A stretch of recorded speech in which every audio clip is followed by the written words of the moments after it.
Hello साथियों, नमस्कार। कैसे हैं आप सब।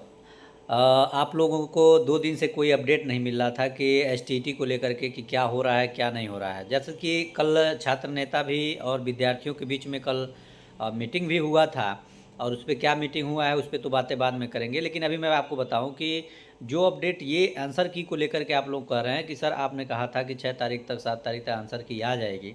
मैंने आपसे याद हो तो मैंने बताया था कि देखिए, हम जब शिक्षा विभाग गए तो वहाँ पे बीएसईबी से जो जानकारी हमने लिया कि उसमें यही था कि आप लोगों का जो इसके बाद संशोधित आंसर की जारी हो उसमें कोई त्रुटि न हो, ताकि तत्काल में उसके बाद से हमको रिजल्ट भी 14 या 15 तारीख तक देना है। हर हाल में 15 तारीख तक रिजल्ट हमको जारी करना है।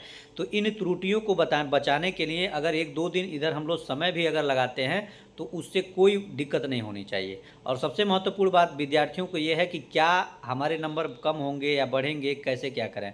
तो मैं आपको एक चीज़ बता देना चाहता हूँ कि अगर बहुत लोग कह रहे हैं कि आप बॉर्डर पे हैं तो आपको 5 नंबर 6 नंबर बढ़ जाएगा या माइनस हो जाएगा, ऐसी कोई अपडेट नहीं है बीएसईबी के द्वारा या चाहे सचिव जी के द्वारा कि हाँ आपका नंबर बढ़ जाएगा।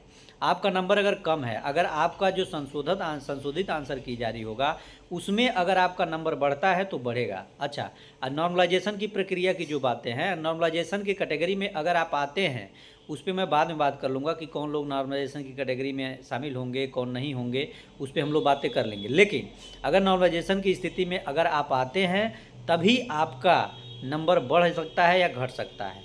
लेकिन आयोग का एक चीज़ और मानना है कि हमारे द्वारा जो चीज़ें गलती हुई हैं उसको प्योर तरीके से हम लोग उसको सुधार करके ही आगे की जो भी चीज़ें हैं, आंसर की हो गया, संशोधित आंसर की बातें हो या रिजल्ट हो, उसमें कोई दिक्कत न आए कि बच्चों को कोर्ट जाना पड़े या फिर बार बार आकर के बीएसईबी ऑफिस का घेराव करना पड़े।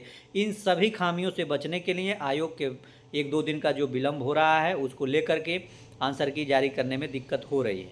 लेकिन आप लोग बिल्कुल इधर उधर के चक्कर में न आए। जो आप लोगों से कहते हैं कि आपका 5 नंबर कम है 6 नंबर कम है तो इतना हो जाएगा, ऐसा कुछ नहीं होगा। जो चीज़ें हैं वो तय हैं, और जो उसकी प्रक्रिया है नॉर्मलाइजेशन की, उस नॉर्मलाइजेशन की प्रक्रिया के अंतर्गत होगा। और मैं आपसे यही कहना चाहता हूँ कि हम तो इस पे आवाज़ भी उठाए थे कि नॉर्मलाइजेशन न ही हो तो बेहतर है, क्योंकि आयोग की गलतियों का जो है वो अभ्यर्थी क्यों भुगतेगा। आयोग गलती किया है तो आयोग को ही इसका कुछ न कुछ निष्कर्ष निकालना चाहिए। या फिर आयोग अगर मान लीजिए कोई अभ्यर्थी आपत्ति न कर पाया हो या उसके सब्जेक्ट में आपत्ति न हुई हो तो कहाँ जाएगा वो अभ्यर्थी।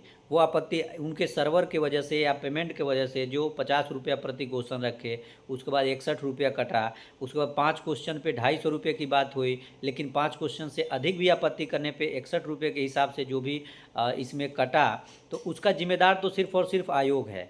इसलिए मुझे लगता है कि आयोग को इस पर विचार विमर्श करना चाहिए। और मैं आपको एक चीज़ और बताना चाहता हूँ कि जो भी चीज़ें होती है, अगर मैं नहीं आ पाता हूँ, बीएसईबी नहीं जा पाता हूँ, मैं सर के माध्यम से जो चीज़ें होती है उसको जानकारी लेता हूँ।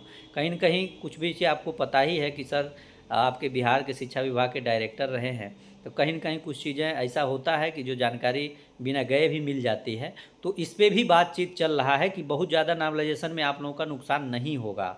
क्यों? क्योंकि इसका निर्णय आयोग का है और बीएसईबी का है। बीएसईबी का जो सचिव हैं उनका मानना है कि गलतियां हुई हैं। हमने भी आपको बताया था कि मैं आयोग जाऊंगा, जो भी जानकारी होगा आपको दूंगा, और मैं आयोग गया भी था, आपको मैं बताया भी था और मैंने दिखाया भी था जो भी जानकारी थी उस पर बात हुई। तो बिल्कुल परेशान नहीं होना है।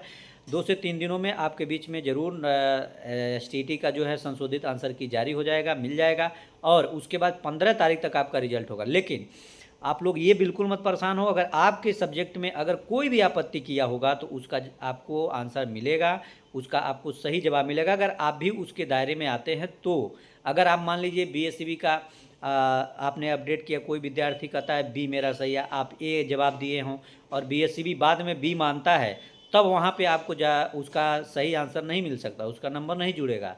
लेकिन अगर आप भी बी ऑप्शन दिए हैं, अब बीएसईबी बी को मानता है पुनः, तो उसका जवाब आपको मिलेगा, उसका पूरा आपका नंबर मिलेगा। इसलिए मिलेगा क्योंकि आप भी उसी सत्र के हैं, आप भी उसी शिफ्ट में पेपर दिए हैं, तो उसका लाभ आपको मिलेगा। तो बाकी ये सारी चीज़ें हैं, आप लोग बिल्कुल परेशान ना हो, इधर उधर की चीज़ों में मत फंसें, अपनी पढ़ाई को करें, क्योंकि आप ही पे निर्भर है टीआरई 4.0। जैसे ही आपका रिजल्ट आएगा टीआरई 4 के लिए सारी चीज़ें शुरू हो जाएंगी। बाकी जल्द हम आपसे मिलेंगे। बहुत बहुत धन्यवाद। नमस्कार।